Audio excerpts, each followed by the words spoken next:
కన్యా రాశి వారికి ఈ నవంబర్ మాసము ఎలా ఉంది అంటే చాలా యోగవంతమైనటువంటి కాలముగా చెప్పవచ్చును. చాలా అంటే చాలా అనుకూలవంతముగా ఉంది అనేటువంటిది తెలుస్తూ ఉన్నది.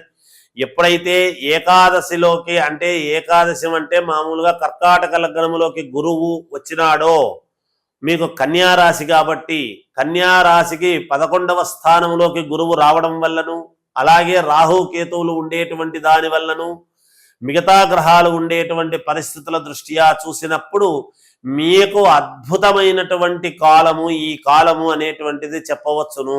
ఏదైనా పట్టుదలగా నాకు ఇదే కావాలి, నేను ఇది చేసుకుని తీరాల్సిందే అనేటువంటి ప్రయత్నాలతో ఉండండి. తప్పకుండా మీరు సాధించి తీరతారు.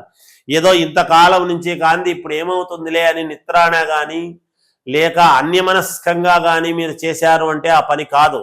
దృఢ సంకల్పముతో నాకు ఖచ్చితంగా అయి తీరుతుంది, నేను చేసుకోగలను అనేటువంటి భావనతో మీరు సాయంకాలం 7 గంటల తర్వాత మీరు గనక మననము చెయ్యండి. తప్పకుండా అది నాకు కావాలి కావాలి అని మీరు తెల్లవారులు అనుకుంటే ఉదయము ఆ పని వైపు మీరు అడుగులు వేయండి.